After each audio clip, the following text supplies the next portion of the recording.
The Library of Alexandria. The year is 48 BCE. You're standing in the greatest library the ancient world has ever known, surrounded by 400,000 scrolls containing everything humanity has learned about mathematics, astronomy, medicine, and philosophy. Within hours, flames will consume it. But here's what nobody agrees on. Was it Julius Caesar's fire? Christian zealots centuries later? Arab invaders? Or all three across 600 years? The truth is, we don't even know how it died, or if it died all at once at all. Founded around 295 BCE by Ptolemy I Soter and expanded by Ptolemy II Philadelphus, the Library of Alexandria was more than a building. It was the brain of the ancient world.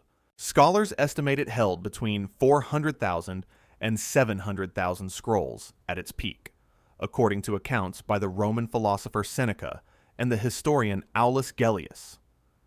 Inside its walls, Archimedes refined mathematics, Euclid wrote his geometry, and Eratosthenes calculated Earth's circumference with stunning accuracy.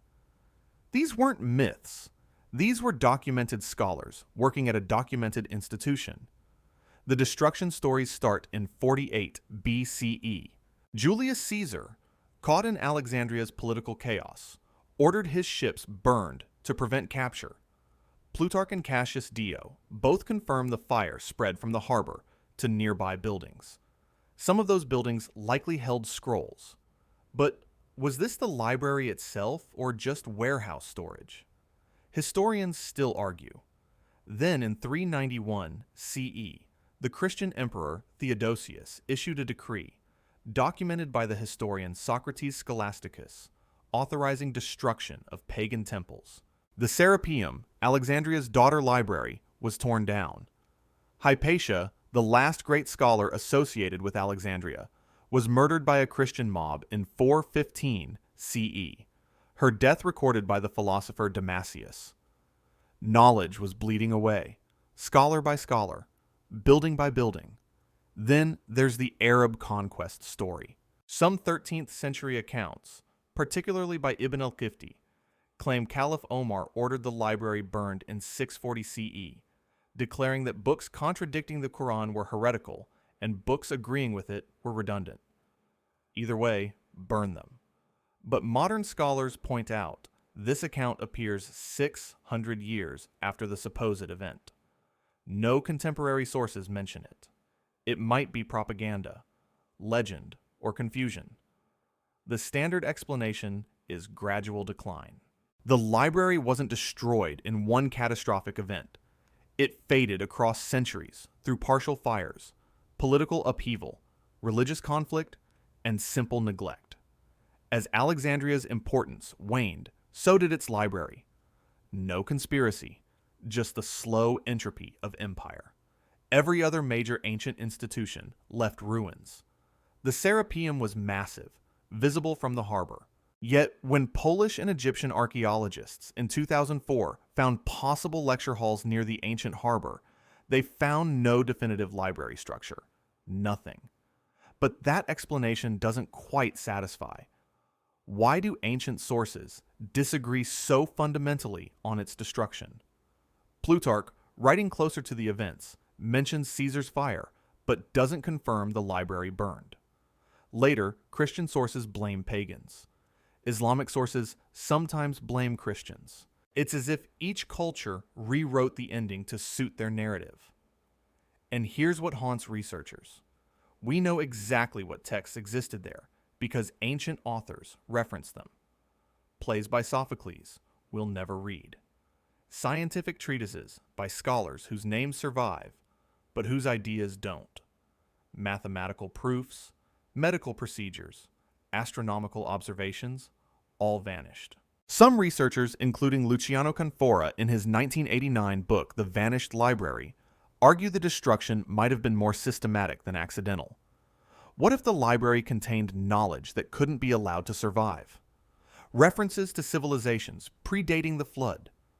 Technologies the ancients supposedly didn't possess. alternative histories that contradicted emerging religious orthodoxies. The fact that we can't even agree on when or how it ended, that its physical location has never been definitively found despite modern archaeology, might be the point. Some erasures are so complete they erase even the evidence of erasure. The Library of Alexandria's greatest mystery isn't what burned. It's why we can't even agree on the story of its burning. From Alexandria's contested flames, we travel east 1,300 years to Baghdad, where there's no debate about what happened. Just a river that ran black for 6 months. The House of Wisdom. The date is February 10th, 1258. Imagine seeing a river run black. Not with oil or mud, but with ink. For 6 months after the Mongol sack of Baghdad, the Tigris River flowed dark with dissolved manuscripts. Hundreds of thousands of books thrown into the water, their pages disintegrating, their knowledge bleeding into the current and out to sea. This isn't legend. This is documented history. Contemporary witnesses watched it happen. The House of Wisdom, or Beit al-Hikmah, was founded around 830 CE by the Abbasid Caliph al-Mamun. It became the beating heart of the Islamic Golden Age, a translation house, library, and research center where scholars from across 3 continents gathered. Muslims, Christians, Jews, and Zoroastrians worked side by side, translating Greek philosophy, Persian science, and Indian mathematics into Arabic. Aristotle, Plato, Galen, Euclid. Their works survived the fall of Rome because Baghdad preserved them. The scholars who worked there read like a roster of intellectual giants. Al-Khwarizmi, who gave us algebra and algorithms. Al-Kindi, who synthesized Greek philosophy with Islamic thought. Hunayn ibn Ishaq, who translated hundreds of Greek medical texts with such precision that his Arabic versions became the standard even in Europe centuries later. The House of Wisdom wasn't just storing knowledge, it was advancing it. Astronomical tables more accurate than anything Europe would produce for 500 years. Medical encyclopedias describing surgical procedures. Mathematical treatises that laid the groundwork for modern science. Then Hulagu Khan arrived. The Mongol siege of Baghdad lasted from January 29th to February 13th, 1258. When the city fell, somewhere between 200,000 and 1 million people died. Contemporary historian Ibn al-Athir wrote that the streets ran with blood for days. But the Mongols did something specific to the libraries. They threw the books into the Tigris. Not burned, drowned. The historian Nasir al-Din al-Tusi, who was present during the siege as an astronomer, documented it in his chronicles. The river ran black with ink for 6 months. Some accounts say the Mongols used books to build a bridge across the Tigris so their horses could cross. That's how many there were. Estimates suggest between 400,000 and 1 million manuscripts were destroyed. We know many of their titles from bibliographies and references in surviving texts. Translations of Greek works that existed nowhere else. Persian and Indian texts on astronomy and medicine. Chinese scientific treatises brought via the Silk Road. When those books dissolved in the Tigris, humanity lost not just knowledge, but connections between civilizations. The mainstream explanation is straightforward. This was conquest. Hulagu Khan wanted to break Baghdad's power permanently, to ensure the Abbasid Caliphate never rose again. Destroying the House of Wisdom was strategic. Eliminate the scholars. Scatter the knowledge. Psychological warfare at its finest. The Mongols did this across their empire, though usually they were more selective, preserving what they found useful. But here's what doesn't quite fit. Mongols were conquerors, not nihilists. They employed Chinese engineers, Persian administrators, kept meticulous tax records. They preserved what gave them advantage. So why this? Why throw books into a river instead of seizing them? Why target scholars so specifically, hunting them down even after the city surrendered? The destruction felt personal, almost ritualistic. Some historians note that just years earlier, Hulagu had spared scholars at the fall of Alamut, even taking some into his service. Some researchers point to what the House of Wisdom contained. It wasn't just Islamic scholarship. It was translating and preserving pre-Islamic knowledge, Babylonian astronomy, Persian Zoroastrian texts, Hermetic writings from Egypt, Gnostic philosophy from early Christianity, knowledge that connected back to civilizations older than the Abbasids, older than Islam, older than the empires anyone wanted to remember. If the House of Wisdom held keys to understanding forgotten ages, destroying it didn't just weaken Baghdad. It severed humanity's connection to something older. The questions remain. Why did the Mongols destroy this library so thoroughly when they preserved others? What specific texts do we know existed from references but can never read? Why has there been no significant archaeological excavation of the site even today, in an era when we can map ancient cities from satellites? The Tigris doesn't run black anymore, but the absence of those books still darkens our understanding of what came before. From the Tigris to the Ganges, from 13 days of destruction to 3 months of continuous burning. Nalanda University Library. The year is 1193. You're watching a library burn, not for hours or days, but for 3 continuous months. The fires are so massive, so sustained, that witnesses say the smoke never cleared from the horizon. 9 million manuscripts turning to ash. The heat so intense that Buddhist monks watching from distant monasteries could feel it. When the flames finally die, Buddhism's greatest seat of learning is rubble, its knowledge scattered to wind and time. Nalanda wasn't just a library. It was the world's first residential university, founded in the 5th century CE in what is now Bihar, India, 95 kilometers southeast of modern Patna. At its peak, 10,000 students and 2,000 teachers gathered here from across Asia. Chinese, Korean, Japanese, Tibetan, and Central Asian scholars traveled for months just to study at Nalanda's feet. The curriculum wasn't narrow. They taught medicine, astronomy, mathematics, linguistics, logic, and metaphysics. When the Chinese Buddhist pilgrim Xuanzang studied here for 5 years, from 633 to 638 CE, he documented the institution in meticulous detail. He described 3 main library buildings: Ratnasagara, the Ocean of Jewels, Ratnodadi, the Sea of Jewels, and Ratnaranjaka, the Adorner of Jewels.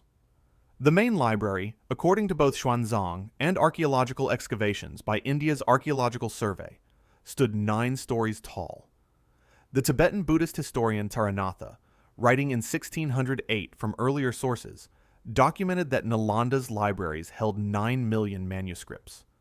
That number sounds impossible until you remember that Buddhist monks were prolific copyists. Copying sacred texts was itself a spiritual practice. Every major monastery across Asia sent students to Nalanda to copy texts unavailable anywhere else. Ancient medical treatises from Karaka and Sushruta, astronomical calculations from the Vedanga Jyotisha, mathematical works predating the Arabs, philosophical debates spanning 1,000 years of Buddhist thought across dozens of schools and traditions. Then, Baktiar Kilji arrived. A general of the Delhi Sultanate, Kilji raided Nalanda in 1193 with a small force, encountering minimal resistance. The Persian historian Minhaj-e-Siraj, writing in 1260 CE in his Tabakat-i-Nasiri, documented what happened next. Khilji's forces systematically burned the libraries. Contemporary accounts say the fires burned for 3 months straight. 3 months! That's not accidental destruction during a raid. That's dedication. That's intention. The mainstream explanation frames this as religious conquest. Baktiar Khilji was extending the Delhi Sultanate's power into Buddhist-dominated regions. Nalanda represented institutional Buddhism's authority. Burning it was breaking Buddhism's spine in India, clearing the way for Islamic rule. And it worked. Buddhism never recovered its pre-1193 dominance in the Indian subcontinent. Students fled to Tibet, taking what manuscripts they could carry. Xuanzang had taken 657 Sanskrit texts back to China centuries earlier, many now lost even there. What Baktiar couldn't destroy, time and moisture did. But the mainstream explanation struggles with a question. Why spend 3 months burning books? If this was just conquest, why not seize the institution, convert it, use the infrastructure? Medieval conquerors typically repurposed what they captured. Libraries became mosques, universities became madrasas. The deliberate, sustained destruction suggests the texts themselves were the target, not the buildings, not the institutional power, the knowledge. What was in those 9 million manuscripts that couldn't be allowed to survive? Nalanda preserved knowledge stretching back to the Indus Valley civilization. Some Chinese pilgrims' accounts mention texts describing events before the Great Flood. Medical procedures in surviving Ayurvedic texts describe surgeries and techniques that shouldn't exist without modern understanding of anatomy. Astronomical observations that required centuries of continuous measurement. Philosophical works that, according to some researchers, contained keys to understanding pre-Buddhist civilizations, knowledge inherited from even older traditions. The questions echo across 8 centuries. Where did the fleeing monks take the surviving manuscripts? Why, with modern archaeology, has there been limited excavation of areas outside Nalanda's main complex, where texts might have been hidden?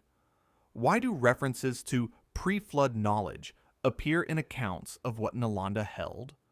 The smoke cleared centuries ago. The silence remains.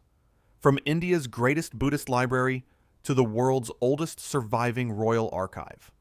From 9 million manuscripts to 30,000 clay tablets. At least these survived. But did they survive by accident or by design? The Library of Ashurbanipal.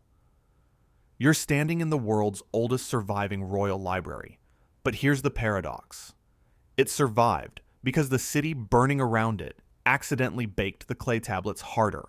When Nineveh fell in 612 BCE, flames that destroyed the Assyrian Empire preserved its knowledge.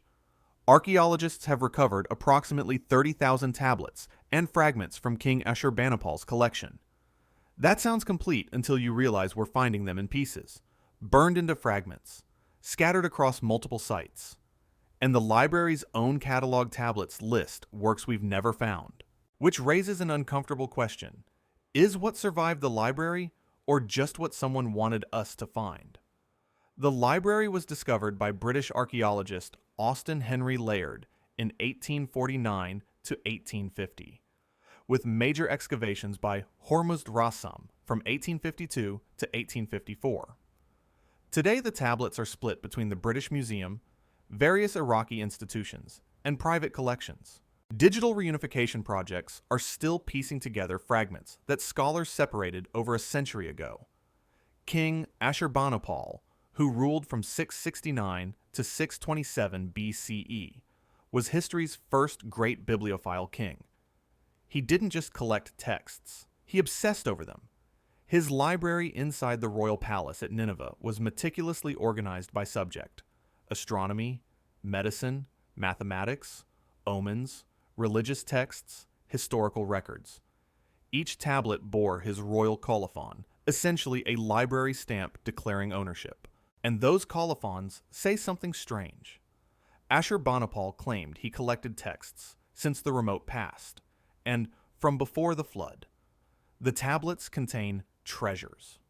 The Epic of Gilgamesh, discovered on 12 tablets by George Smith in 1872, is the oldest known literary work, predating Homer by over 1,000 years.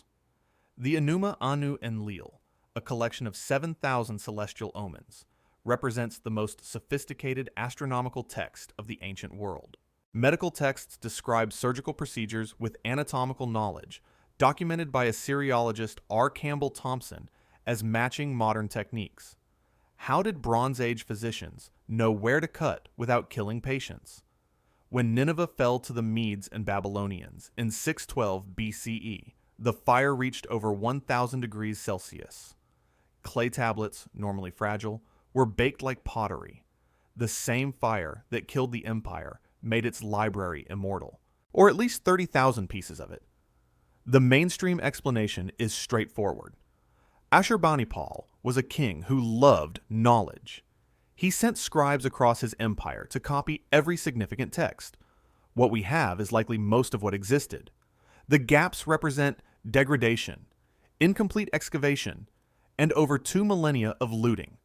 This is the collected knowledge of Mesopotamian civilization up to the 7th century BCE. It's extraordinary precisely because it survived at all. But Ashurbanipal's own words complicate this. He writes of preserving knowledge from before the flood and since the remote past. He wasn't just archiving contemporary scholarship. He was recovering something older, and he claimed to have made multiple copies, storing duplicates in different palaces. Yet only Nineveh's cache has been found. Where are the others? The astronomical tablets raise eyebrows. The Enuma, Anu, Enlil contains calculations matching celestial data we didn't rediscover until the 20th century. Venus cycles tracked with precision, requiring centuries of continuous observation. Lunar eclipse predictions, accurate enough that modern astronomers use them to calculate ancient chronologies. This isn't primitive astrology. This is sophisticated astronomy. Some researchers, including the controversial Zechariah Sitchin, argue the tablets reference knowledge more advanced than mainstream timelines allow. Pre-flood civilizations. Technologies we're told the ancients didn't possess. The catalog tablets list medical, mathematical, and astronomical works we've never found. If Ashurbanipal had everything copied, stored in multiple locations, why has only one cache survived? And why did that cache survive through accidental fire rather than intentional preservation? Here's the uncomfortable thought. What if Nineveh's library is the sanitized version? The public archive meant to survive, curated for future discovery. If other caches existed, more complete, more controversial, they've been suspiciously absent from 2 centuries of archaeology in a region heavily excavated. The tablets that survived tell us what the Assyrians knew. The tablets that didn't might tell us what they inherited. From the tablets that survived fire, we crossed to the New World, where survival was never an option, where a Spanish bishop became history's most efficient book burner, destroying an entire civilization's written legacy in a single day. The Maya codices. The date is July 12th, 1562. You're Diego de Landa, Franciscan friar and Bishop of Yucatan, and you've just ordered the burning of an entire civilization's written history. In the central plaza of Mani, thousands of Maya codices lie piled. Accordion-folded bark paper books filled with hieroglyphs describing astronomy, mathematics, prophecy, and history. You watch them burn because you're certain they contain nothing but superstition and lies of the devil. Centuries later, we know exactly 4 survived. 4 books from thousands. Landa documented his own crime in Relación de las Cosas de Yucatán, written in 1566, claiming he burned 27 hieroglyphic rolls at Mani alone. But Spanish accounts from other priests and conquistadors mention libraries in every major Maya city, chambers filled with books. By 1697, when the last independent Maya city fell, they were all gone, all but 4. The Dresden Codex, discovered in 1739. 39 pages of astronomical tables predicting eclipses with accuracy Europeans wouldn't match until the 19th century. The Venus tables calculate the planet's cycle to within 2 hours over 500 years, documented by archaeoastronomer Anthony Aveni. That precision requires centuries of continuous observation and sophisticated mathematics. The Madrid Codex, found in the 1860s. 112 pages of almanacs, agricultural calendars, and horoscopes. The Paris Codex, discovered in 1859. 22 pages of prophecies, and ritual calendars marking cycles of time. The Grolier Codex, which surfaced in 1965 and spent decades disputed as a modern fake until Brown University confirmed its authenticity in 2018 through radiocarbon dating and ink analysis. 10 surviving pages dated to between 1021 and 1154 CE. 4 books. That's the entire written legacy of Maya civilization that survives from pre-conquest times.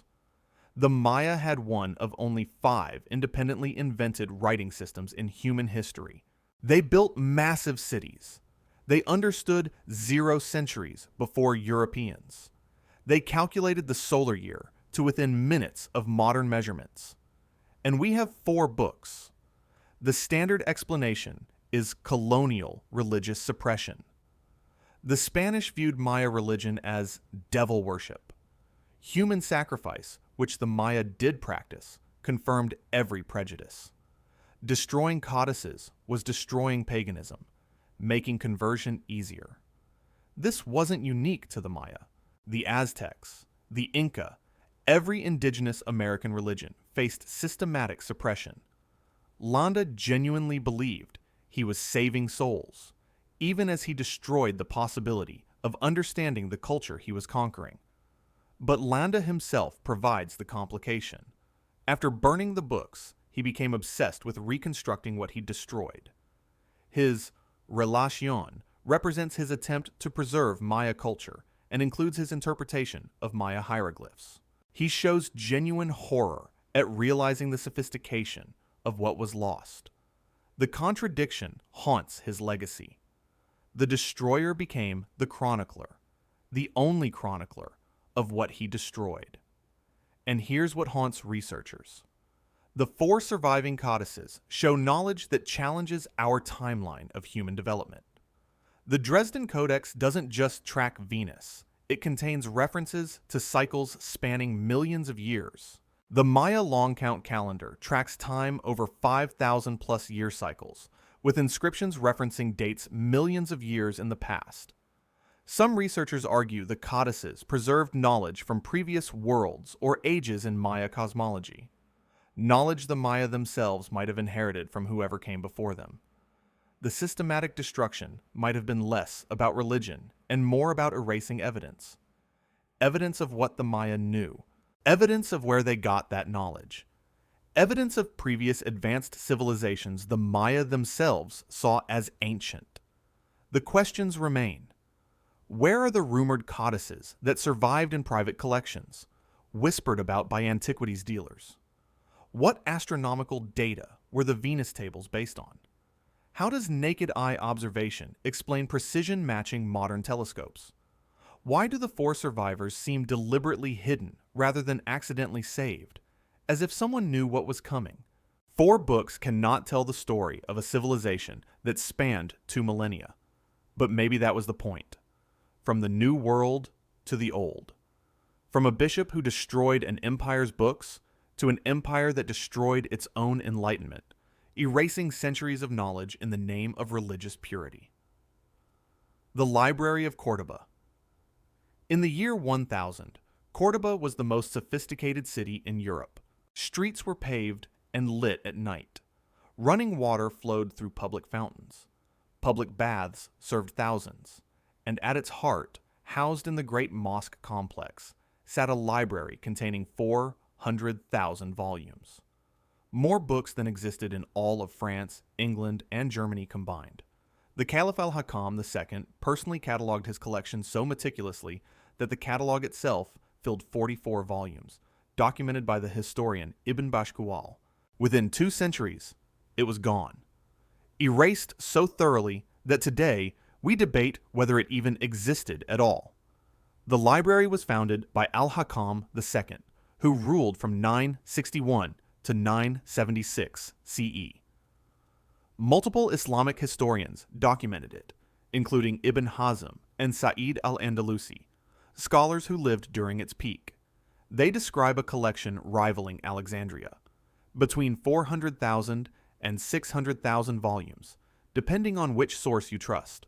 The library didn't just preserve Islamic scholarship, It held Greek philosophy, Aristotle, and Plato translated into Arabic, Persian poetry, Indian mathematics, medical texts by Avicenna and Al-Zarawi, whose surgical instruments were so advanced that Europe wouldn't rediscover equivalent tools for 500 years. Al-Zarawi, known in the West as Abul Qasis, worked in Cordoba.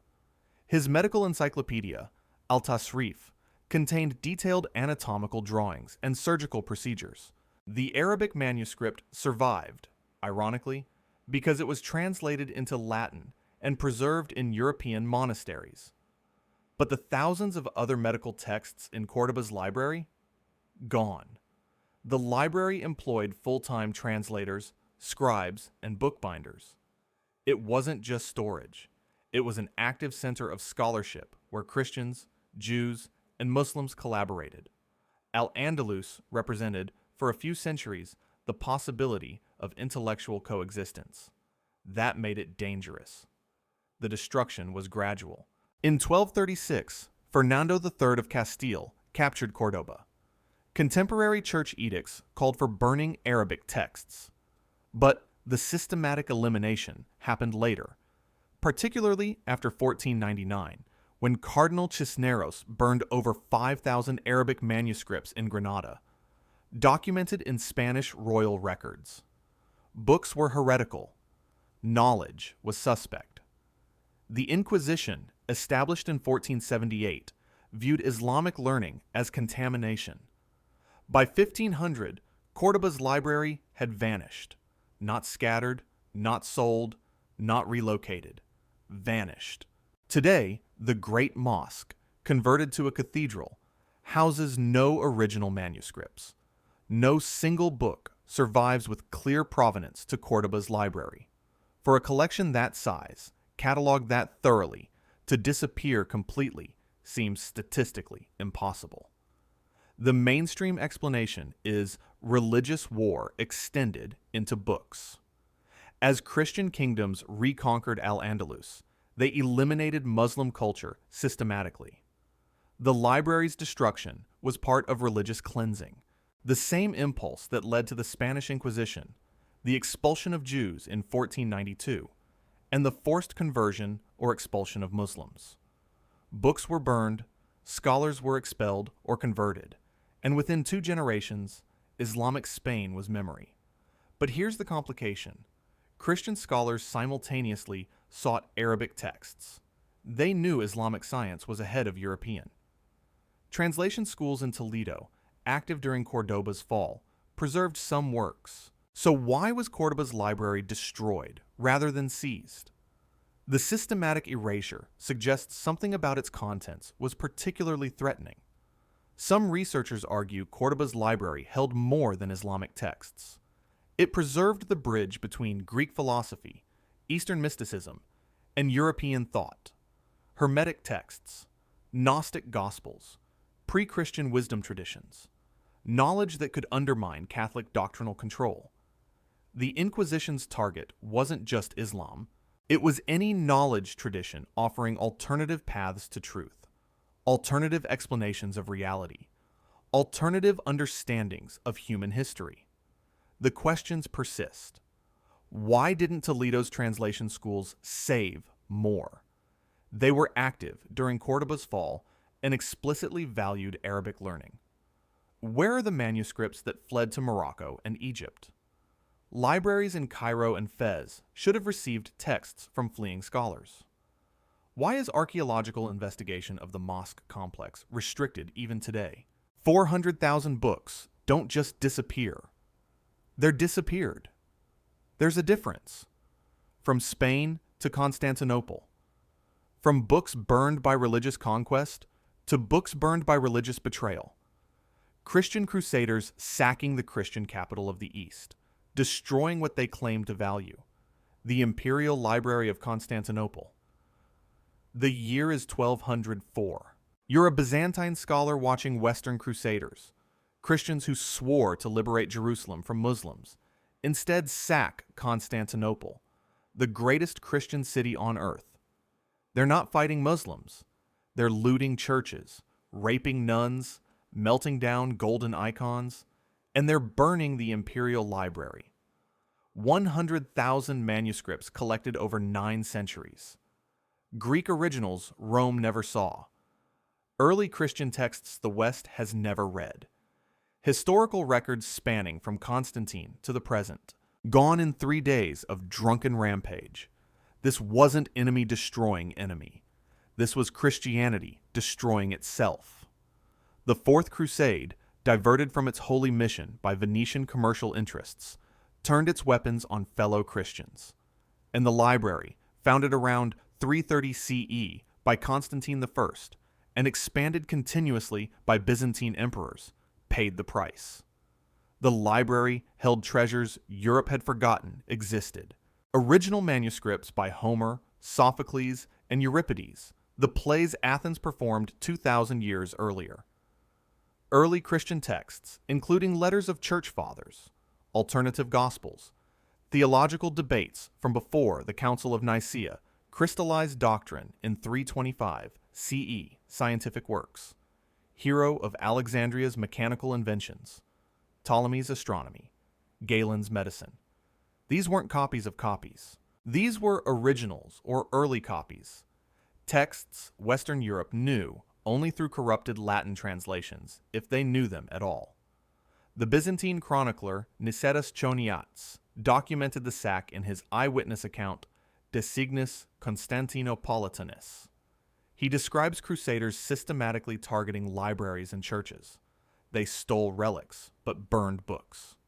The sack lasted from April 12th to 15th, 1204. 3 days. Pope Innocent III, hearing what happened, excommunicated the crusaders afterward, but the damage was permanent. After 1204, the Byzantine Empire, though it limped along until 1453, never recovered its library. Scholars relied on scattered private collections. When Constantinople finally fell to Ottoman Sultan Mehmed II in 1453, remaining collections were dispersed, some preserved in Ottoman libraries, others lost to time. The mainstream explanation is greed over ideology. The Crusaders were broke. Venice wanted to control Mediterranean trade routes. Constantinople was wealthy beyond imagining. The library burning was collateral damage during looting. Most Crusaders were illiterate soldiers who didn't know or care what they were destroying. Pure chaos, no conspiracy. But Byzantine chronicles note something specific. Crusaders targeted libraries and churches. They knew what to steal and what to burn. And here's the strange part. After 1204, certain Greek texts started appearing in Western monasteries. Carefully selected works, medical texts, philosophical works, mathematical treatises.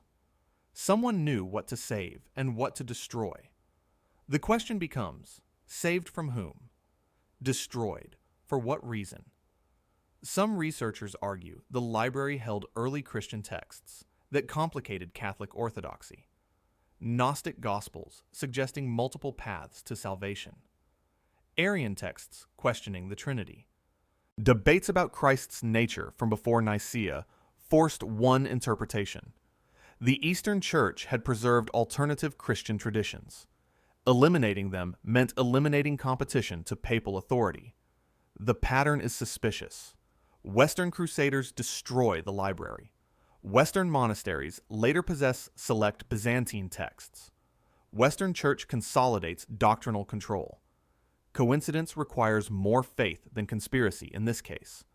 The questions remain. Which manuscripts appeared in Western collections post-1204? Records are deliberately vague. Why did Pope Innocent III excommunicate Crusaders if this was just collateral damage? What happened to private libraries of Byzantine nobles who fled to Nicaea, the empire in exile, after 1204? The Fourth Crusade destroyed more than a library. It destroyed the possibility of knowing what Christianity looked like before Rome standardized it. From libraries lost to libraries never found. From books we know were burned to books that simply vanished into legend and tunnel systems beneath the Kremlin. The Library of Ivan the Terrible. Somewhere beneath Moscow, lies a library that should not exist. Books in Greek and Latin predating Russia's Christianization in 988, CE manuscripts from the fallen Byzantine Empire carried to Moscow in 1472. Texts collected by Ivan IV, known as Ivan the Terrible, who ruled from 1547 to 1584.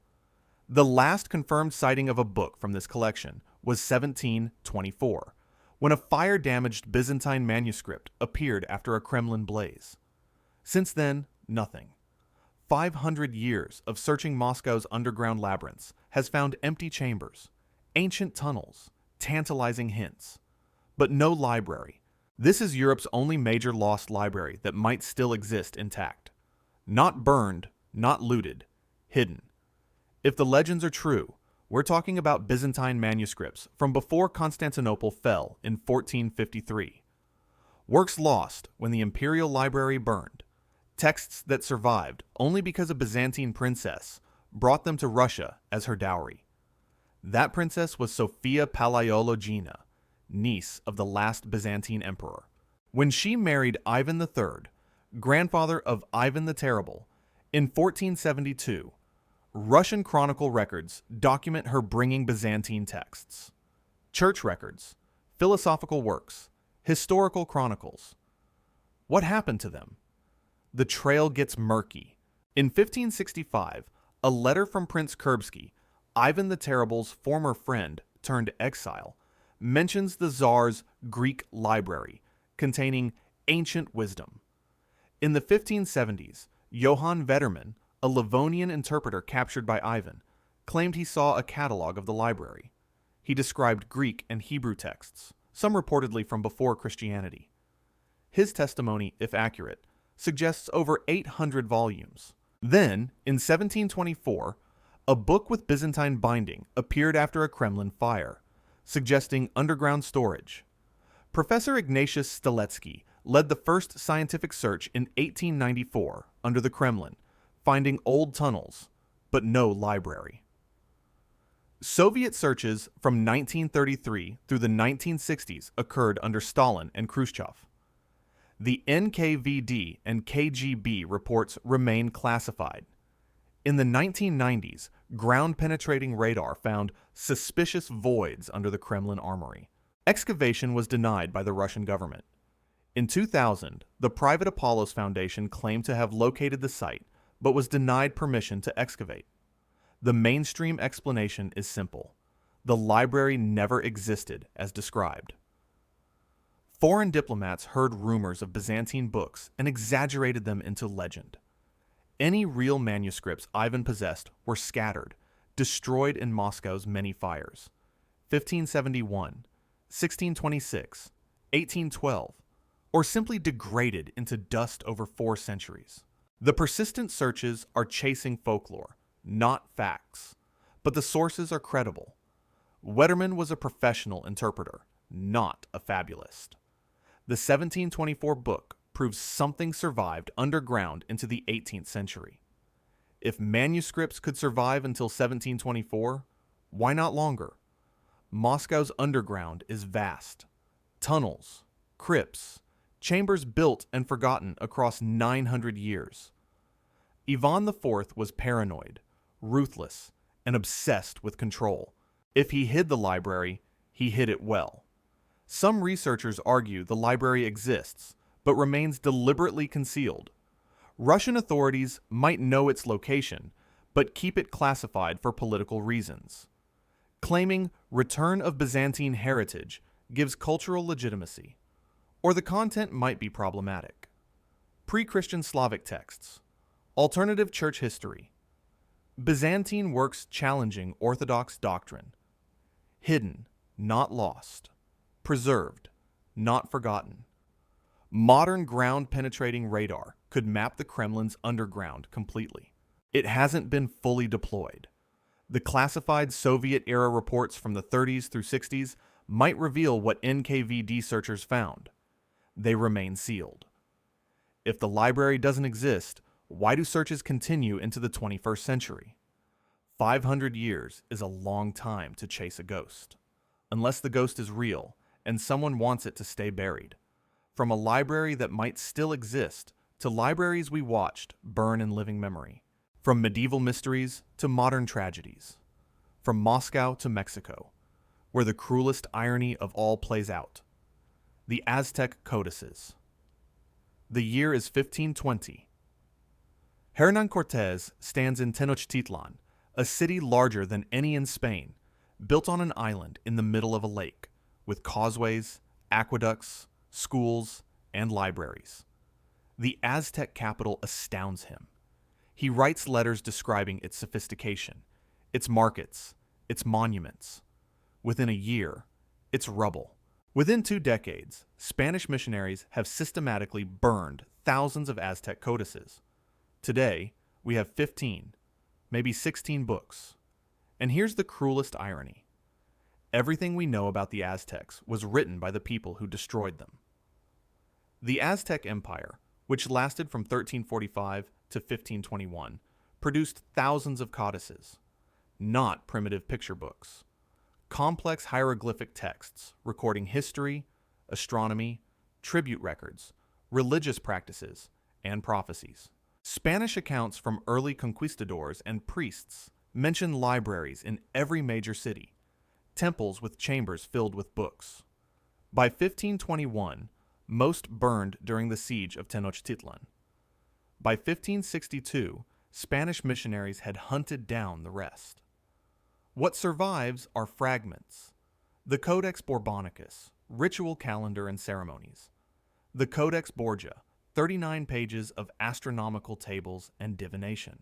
The Codex Mendoza, created in 1541 specifically for the Spanish viceroy, copying information from destroyed originals about Aztec tribute systems and city maps. Bernardino de Sahagun's Florentine Codex, written from 1540 to 1580, documents Aztec culture based on surviving Nahua informants. It's invaluable. It's also entirely post-conquest, filtered through Spanish missionary perspective, written in Spanish and Nahuatl by people whose entire world had just ended. Diego Duran's History of the Indies of New Spain, written in 1581, mentions the systematic book burning by other missionaries. The historical record documents its own crime. Only 15 to 16 confirmed pre-Columbian or early colonial Aztec codices survive. For a civilization that spanned 200 years, built dozens of cities, and developed one of 5 independently invented writing systems in human history, that's nothing. Imagine trying to understand Renaissance Italy with 15 books, all written by Ottoman invaders. The mainstream explanation is colonial religious suppression. Standard operating procedure. The Spanish viewed Aztec religion as satanic. Human sacrifice, which the Aztecs practiced extensively, confirmed every prejudice. Destroying codices was destroying paganism. Facilitating conversion. It wasn't unique. Every indigenous American religion faced the same. The loss is tragic, but not mysterious. Just the usual colonial playbook. But Spanish accounts describe Aztec libraries with reverence before the burning. Cortés wrote of the city's sophistication.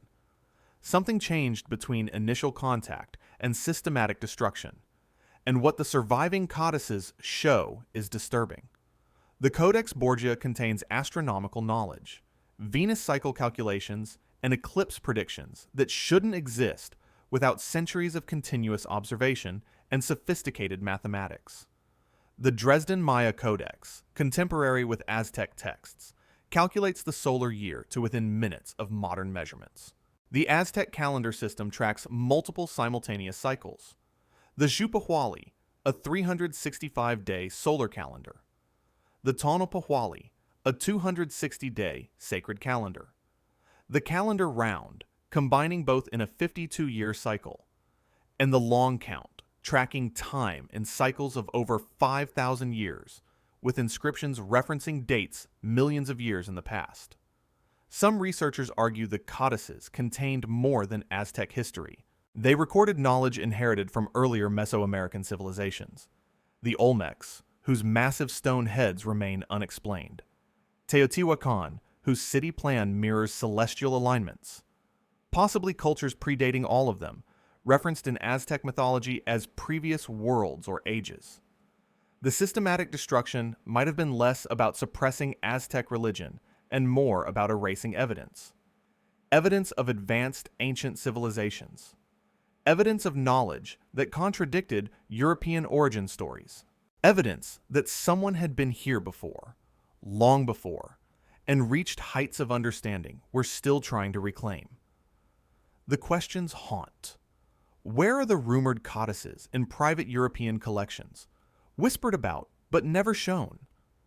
How do surviving astronomical calculations show precision the Aztecs couldn't have developed in their 200-year empire? What happened to the codices the Spanish claim to have sent back to Spain? Spanish libraries deny having them. 15 books cannot tell the story of an empire. But maybe that was the point. Maybe knowing was the threat, not the books themselves. Maybe the destruction was about making sure we could never know what they knew. From ancient empires to living memory. From conquistadors to communist revolutionaries. From Mexico to China, where the 20th century's last great library burning happened with modern cameras watching. The Hanlin Academy. The year is 1900. You're watching China's Imperial Library burn, but this time there are cameras. Photographs capture the smoke rising over Beijing. Foreign journalists document the flames. This isn't ancient history lost to myth. This is modernity destroying its own past while the world watches, and then spending the next century arguing about who lit the match. The Hanlin Academy, founded in 738 CE during the Tang Dynasty, served as China's imperial library and examination center for over 1,000 years. It wasn't just books, it was the gateway to power. Every scholar official in the Chinese bureaucracy passed through Hanlin. Every imperial decree was drafted there.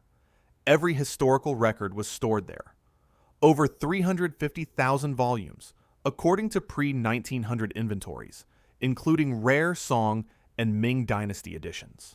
The only surviving copies of Tang Dynasty official histories, documented by scholars who studied there in the 1890s.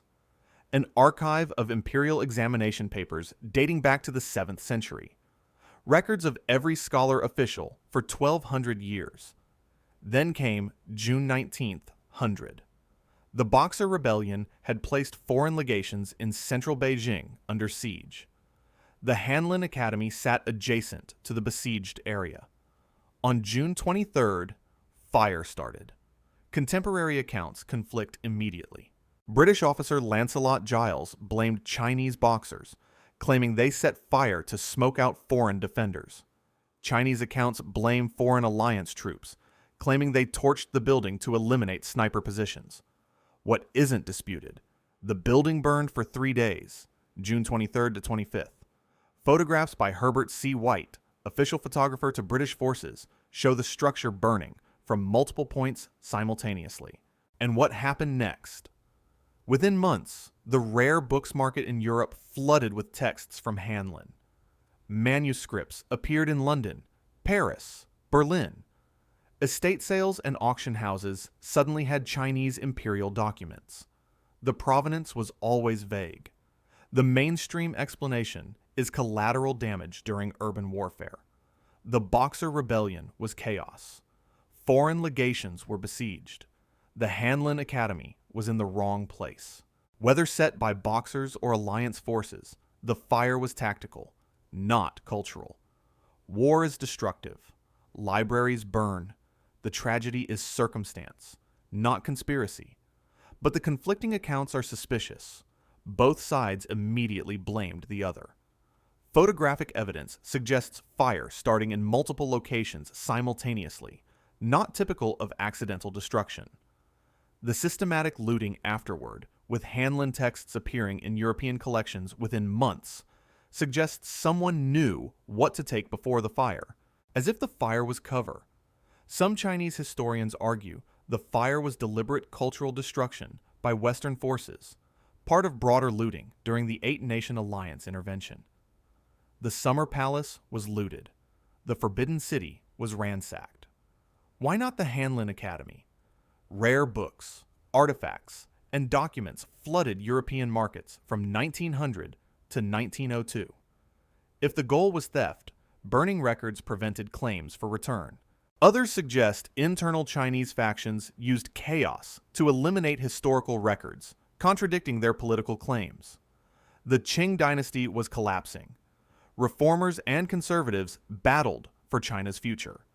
Historical documents supporting one faction's legitimacy could be erased under cover of foreign invasion. The questions persist. Why do photographic timelines show fire starting in multiple locations? Where are the rare books that appeared in European markets from 1900 to 1902? Many aren't accounted for in any institutional collection. Why hasn't China pushed for international investigation using modern forensic analysis of contemporary photographs? This is the only library on this list destroyed in the photographic age. We have pictures. We have survivor testimony from both sides. We have documentary evidence. And we still don't know what happened. For a modern documented event, the mystery of who actually burned it remains unsolved. That might be the most disturbing part. If we can't determine truth about an event from 1900 with photographs and journalists present, how can we ever know what really happened to Alexandria in 48 BCE, to Baghdad in 1258, to Nalanda in 1193? Maybe the lesson isn't about ancient mysteries. Maybe it's about how easy it is to destroy evidence and rewrite the story while everyone's watching. 10 libraries, 5 continents, 3,000 years. From Alexandria's contested flames to Beijing's photographed ruins, the pattern is undeniable. When knowledge is destroyed, it's never accidental, it's never random, and it's almost never about the books themselves. It's about what the books represented, what they remembered, what they connected, what they proved. Alexandria fell gradually, maybe, to multiple fires across 6 centuries, and yet it disappeared so completely that we can't even agree on when or how it died. Baghdad's river ran black with ink for 6 months after Mongols threw 400,000 manuscripts into the Tigris. Nalanda burned for 3 straight months, 9 million texts turning to ash. Ashurbanipal's tablets survived only because fire baked them harder, but the catalog lists works we've never found. Diego de Landa burned thousands of Maya codices in a single day, then spent the rest of his life trying to remember what they said. Cordoba's 400,000 volumes vanished so thoroughly that we debate whether they existed at all. Constantinople's Christian library was burned by Christian crusaders who claimed to be saving Christianity. Ivan the Terrible hid his collection so well, we're still searching 500 years later. The Aztec Empire's entire literary tradition survives only in the writings of its conquerors. And the Hanlin Academy burned while cameras watched, yet no one can agree who struck the match. The mainstream view is consistent across all 10. Casualties of war, religious conquest, cultural competition. Empires rise and fall. Books burn in the chaos. The losses are tragic, but explicable. Human nature, nothing more. Collateral damage in the eternal struggle for power. Knowledge destroyed not for what it contained, but simply because it belonged to the conquered, the converted, the eliminated. But the alternative view asks harder questions. Why are the destructions so thorough? Random fires leave remains. We have fragments from Pompeii, burned and buried in 79 CE. We have charred scrolls from Herculaneum, yet Alexandria left nothing.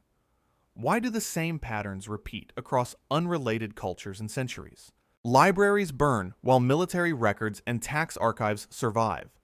Why target knowledge specifically? And most unsettling, why do we keep finding evidence that the destroyed collections held knowledge that shouldn't have existed?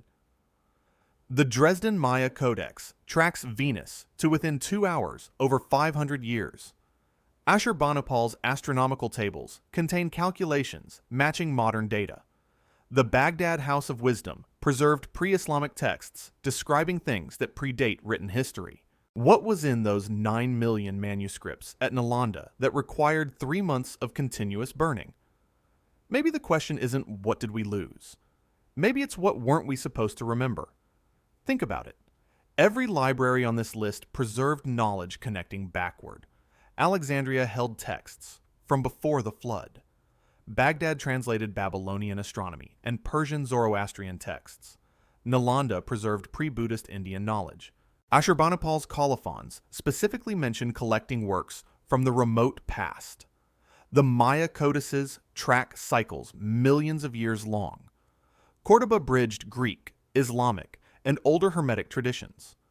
Constantinople held pre-Nicene Christian texts, showing what the religion looked like before Orthodoxy crystallized. The Aztecs inherited knowledge from the Olmecs and Teotihuacan. Every collection was a link in a chain reaching backward to something older, and every link was systematically cut. Some researchers argue we're not looking at 10 separate tragedies. We're looking at one continuous process of erasure spanning millennia. Each civilization inherits fragments of older knowledge, builds libraries to preserve it, and then those libraries are destroyed. The knowledge doesn't die naturally. It's killed, again and again. Fire, water, religious decree, military conquest. The methods change. The result doesn't. The mainstream view requires us to believe that human civilization progresses linearly from ignorance to enlightenment, that we're smarter now than we've ever been. That ancient knowledge was primitive, superseded by modern science. That every library destroyed contained nothing we needed, nothing we couldn't rediscover, nothing that would change our understanding of who we are and where we came from. The alternative view suggests something more uncomfortable. That human history isn't a line, it's a cycle. That we've risen before and fallen before. That the libraries didn't just hold ancient knowledge, they held evidence of that cycle. Evidence of previous civilizations that reached comparable or greater heights before collapsing, leaving only fragments for the next cycle to find and misunderstand. Evidence that we're not the first to ask these questions, build these cities, or destroy these libraries. If that's true, then the destructions weren't casualties of war. They were preventative, ensuring each new cycle starts ignorant, convinced it's the first, the best, the only one that matters. Most people hear about the Library of Alexandria and think, that's sad, and move on. Museum crowds shuffle past broken tablets, seeing nothing but old things. But you made it through all 10 libraries. You saw the pattern. You asked why. That's what separates you from the people who accept the official story and forget. This channel exists for people who refuse to believe that 10 coincidences in a row are still coincidence. You don't just watch videos, you excavate. You question. You see that history might not be a straight line from ignorance to enlightenment, but a cycle where we keep rediscovering what was deliberately forgotten. So here's what you do. Hit subscribe. Lock in your access to this archive. The irony isn't lost on me. We're using the technology of our age to preserve questions about the destruction of knowledge in previous ages. Maybe this time the questions survive. Then, go to the comments and answer this. Which library haunts you most? Which destruction felt least like an accident and most like erasure? Alexandria's Vanishing Act? Baghdad's Black River? Nalanda's 3-month burn? The Maya's 4 surviving books? Ivan's hidden texts that might still exist beneath Moscow? Build your case. Convince the rest of us. Let's see who can connect dots. The establishment refuses to draw. The floor is yours. They burned the books. They drowned the scrolls. They hid the manuscripts beneath stone. They scattered the tablets into fragments. Across 5 continents and 30 centuries, whenever knowledge threatened power, knowledge burned. The methods varied. The result didn't. Silence. But here's what they couldn't destroy. The questions. The gaps in the official story. The references to texts that no longer exist, describing things that shouldn't have been known. The pattern itself. The libraries are gone, but the pattern remains. And that pattern, more than any lost book, tells us what we're not supposed to remember. That we've been here before, that we've known before, that we've lost before. Maybe we're about to remember. Subscribe to remember.